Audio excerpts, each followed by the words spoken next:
Meu nome é Celso Thiago Alves da Costa e no início da nossa trajetória minha mãe relatou para mim o tanto de momentos difíceis que a gente passou, devido à vida financeira, ao fato de pagar aluguel, né? Que era uma vida muito limitada. Uma ligação muito boa com a minha mãe. Ela é uma pessoa que ajudava muito a gente, motivava. Sempre que você via com um problema de situação de adversa, fui mandado embora, ela vinha com uma... Não, foi a melhor coisa você ter sido mandado embora, porque vai se abrir uma porta melhor. Tinha muito respeito pela minha mãe. Eu sabia que se acontecesse alguma coisa para ela, já estava dentro de mim aquilo, né? Eu não ia suportar, porque ela passava, ela falava isso pra gente direto, né? Pra mim, principalmente. Ela sempre foi uma pessoa que era muito assim, olha, vou te explicar uma coisa, você não quer fazer, né? Mas o dia que eu não estiver aí você vai lembrar. Eu amava jogar bola, eu gosto de jogar bola. Até hoje eu jogo futebol. Só que minha mãe, ela não entendia de futebol, ela era uma fã. Ela era uma pessoa que queria que o filho dela desse certo. Então ela deixava de fazer as coisas dela, de vender roupa, e ia me levar para os testes. Aí eu entrei numa categoria de base de um clube muito bom, que é o Nacional. De lá eu passei para um outro clube, que é o Corinthians. De lá eu fui para o São Paulo. E aí eu lembro que minha mãe ficou doente e ela veio parar num hospital aqui da Praça Pan-Americana, que a gente tinha convênio. Quando eu descobri, a minha mãe estava sedada, sabe? Ela já estava há bastante tempo, sabe? E eles não queriam contar para mim, né? Minha irmã não queria contar. Porque minha mãe, acho que minha mãe não ia gostar. Ela é uma pessoa que motivava as pessoas, como é que ela ia deixar isso chegar uma notícia negativa? Até porque meus irmãos tinham uma estrutura, né? Eu só tinha 19 anos ali. A gente era muito amigo. Doeu bastante. E eu lembro que ficou todo mundo na sala, ninguém falava uma palavra. Meu pai, os meus 5 irmãos. Demonstrei o carinho que eu tenho pela senhora, por tudo que a senhora fez. Por mim, por todos os nossos irmãos.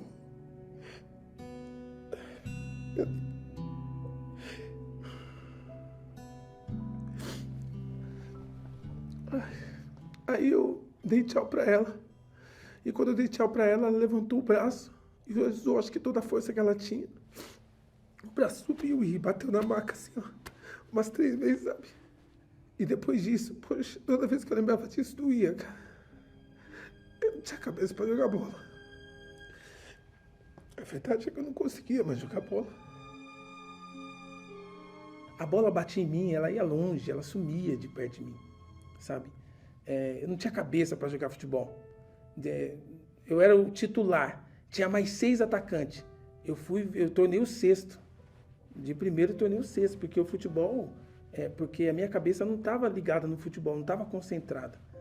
Você vive como uma maquiagem mesmo.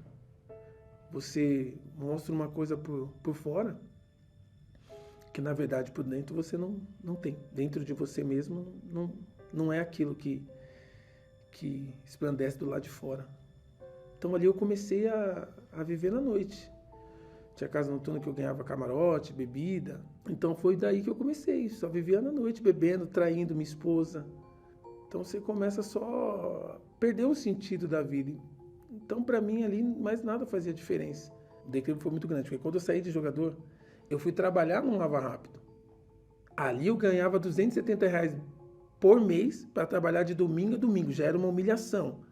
Porque você vê uma pessoa que teve em CD, que teve em rádio, que fazia programa, e depois você vê trabalhando no Lava Rápido, tava ruim a situação, né?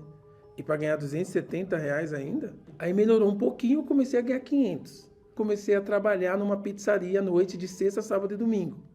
Comecei a fazer R$ 60 por noite. Pô, melhorou. Aí de motoboy eu passei a ganhar 1.200. Dobrou o salário e mais o dinheiro da pizzaria. Aí onde eu pagar 2, 3 prestações da minha moto, eu pagava uma só e o resto eu torrava bebendo. Aí eu não tinha o final de semana que eu tinha que trabalhar, eu saía na sexta e voltava na segunda-feira. Não mudava nada. Eu corria atrás do dinheiro, o dinheiro entrava. Eu pegava o dinheiro e jogava ele fora. Era como se abrir o bueiro, pegar o dinheiro e jogar ali. Toda virada de ano era igual, mas teve uma que foi diferente. E às 6 horas da tarde eu recebi um convite. Vamos para uma festa? Falei, cara, não vou. Não, você vai. Não vou. Você vai. Não, então tá bom. tá aqui sua latinha. E me deu uma latinha. Eu abri a latinha e comecei a beber. Na hora eu fui lá, já ganhava força. Já fui guardar minha moto. E na hora que eu tô guardando a moto, que eu nem ia avisar pra minha esposa, e esquece que eu também não ia voltar. Era só esquece. Agora era só, sei lá que dia. Tá bom. E eu fui guardando a moto, ela saiu pro lado de fora e falou, amor, aonde você vai? Falei, vou numa festa. Nossa, eu ia te convidar pra gente ir pra igreja. Pra gente passar a virada de ano na igreja. Passar uma virada de ano diferente. E eu falei pra ela, ai, não dá. Ela, por quê? Eu falei, porque eu comecei a beber. Eu vou pra igreja bebendo.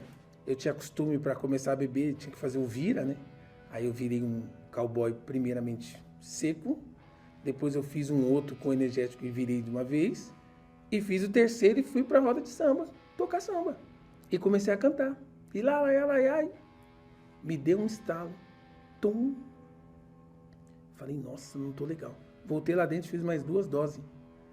E voltei de novo pra roda de samba. Sentei de novo, fez tum. Falei, meu, que é isso, cara? Eu levantei, saí de lá, fui lá dentro, fiz outra dose, voltei. Os caras falaram, não vou tocar mais não. Não vou tocar. E dentro de mim falava, rapaz, vai pra igreja. Parecia uma voz. Parecia uma voz muito forte. Ela falava, vai pra igreja. Aí eu entrei no carro, fui embora, cheguei em casa, tomei um banho. Cheguei na igreja, tinha uma vaga lá atrás. Eu virei pro altar com os olhos abertos e falei, Senhor, eu quero ver o que o Senhor vai fazer na minha vida. Foi só isso. Com os olhos abertos, eu via todo mundo buscando com os olhos fechados para um lado e para o outro. Eu sem entender muita coisa, mas eu com o olho aberto, falei, Senhor, eu quero ver o que o Senhor vai fazer na minha vida. Ali eu acho que foi minha primeira vitória. Voltei para casa 2 horas da manhã, eu estava indo dormir. Deitei, já foi um final de semana e uma virada de ano diferente de todas aquelas que eu já tinha vivido. Então, depois daquilo eu comecei o desejo de ir para a igreja. Eu comecei todos os dias para a igreja. Ali o pastor me ensinou o que eu tinha que fazer. Você vai pedir primeiro perdão para sua esposa, mas falando a verdade em tudo que você fez. Eu falei para ele que não dava, porque tinha muita coisa que eu fiz que era muito difícil de se falar. Ele falou, você vai ter que falar a verdade, senão você não vai ter vida com Deus. Você vai se enganar. Ali já começou o meu primeiro sacrifício. Voltei para casa da forma que ele falou. Coloquei 2 pratos brancos, limpo, e comecei a falar para ela. Olha, eu fiz isso. E ali ela começou, os olhos dela a se encher de lágrimas, mas ela deixou com que eu falasse toda a verdade. Eu expliquei para ela, se deixa eu terminar.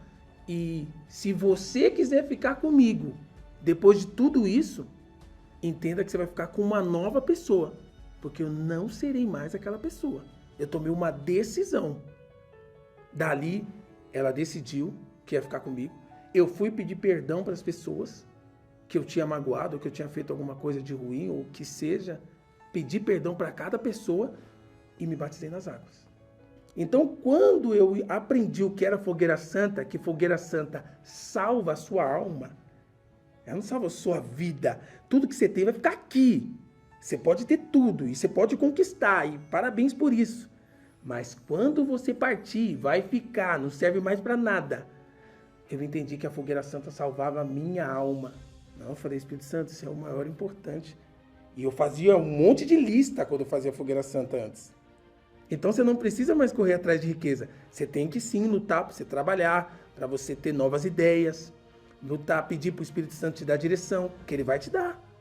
E foi isso que ele fez comigo. Então a minha maior riqueza de tudo é o Espírito Santo.